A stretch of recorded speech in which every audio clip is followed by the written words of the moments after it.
السلام علیکم ورحمۃ اللہ وبرکاتہ نحمده ونصلی علی رسولہ الکریم اما بعد۔ آج کا سبق سن لیجئے، یہ حج کے متعلق 5واں سبق ہے۔ حضور اکرم صلی اللہ علیہ وسلم نے ارشاد فرمایا کہ حج کی خوبی نرم کلام کرنا ہے اور لوگوں کو کھانا کھلانا ہے، لہذا کسی سے سختی سے گفتگو کرنا نرم کلام کے منافی ہے۔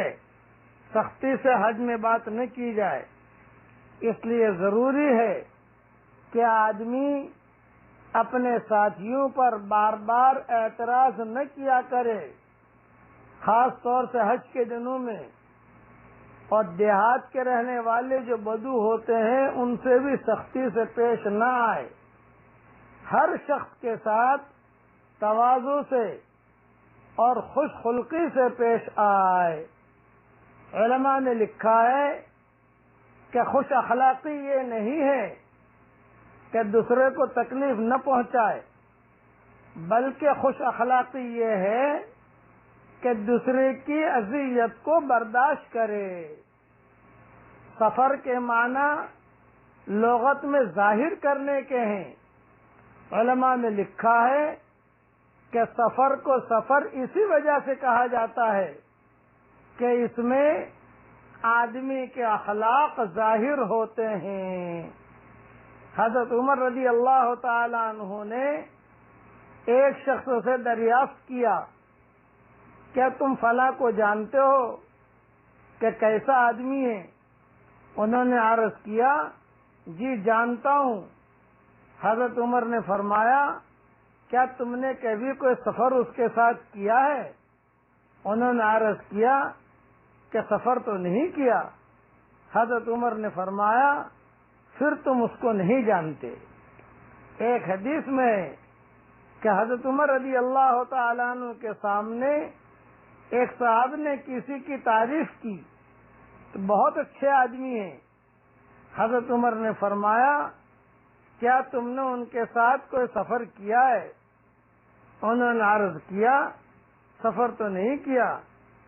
پھر حضرت عمر نے دریافت کیا، کیا تمہارا ان کے ساتھ کوئی معاملہ پڑا ہے؟ انہوں نے عرض کیا کہ معاملہ بھی نہیں پڑا۔ حضرت عمر نے فرمایا، پھر تمہیں ان کے حال کی کیا خبر ہے؟ حق یہ ہے کہ آدمی کا حال ایسی چیزوں سے ظاہر ہوتا ہے۔ ویسے دیکھنے میں تو سبھی بہت اچھے معلوم ہوتے ہیں، مگر سفر میں معاملات میں اکثر کشیدگی ہوئی جاتی ہے۔ اس لیے قرآن پاک میں ہے کہ حج کے ساتھ ولا جدال کو خاص طور سے ذکر کیا ہے کہ حج میں لڑائی نہ ہو۔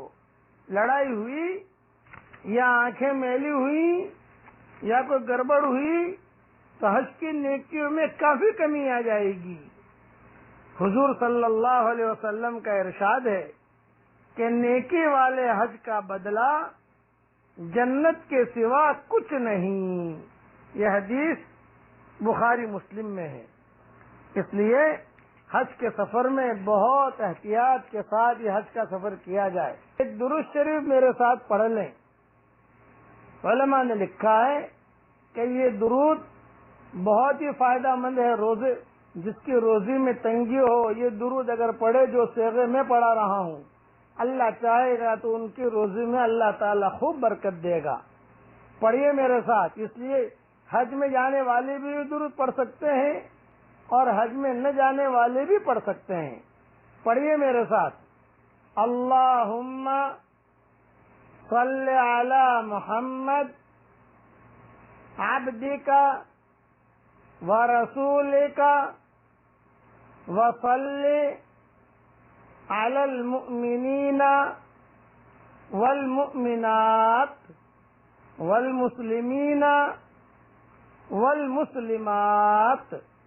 ایک روایت میں یہ بھی ہے، اگرچہ روایت سند کے اعتبار سے کچھ تھوڑی ضعیف ہے، لیکن یہ حدیث کا بھی ایک مفہوم ہے کہ جس کے روزے میں تنگی ہو یہ درود کے یہ صیغے پڑھتے رہا کرے۔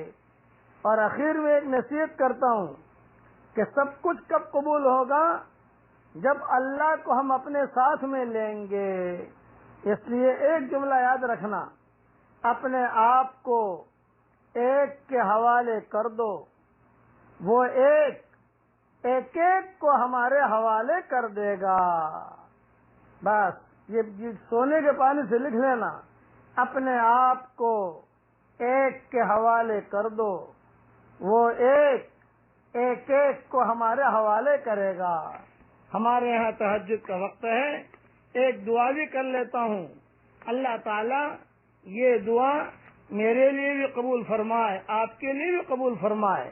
اے اللہ، جس طریقے سے آپ نے ہماری پیشانیوں کی حفاظت کی ہے کہ ہماری پیشانیاں تیرے علاوہ کسی کے سامنے ماتھا نہیں ٹیکتی، اسی طریقے سے ہمارے بدن کے ایک حصے کی حفاظت فرما۔ آمین۔ والسلام علیکم ورحمۃ اللہ وبرکاتہ، وآخر دعوانا ان الحمد للہ رب العالمین۔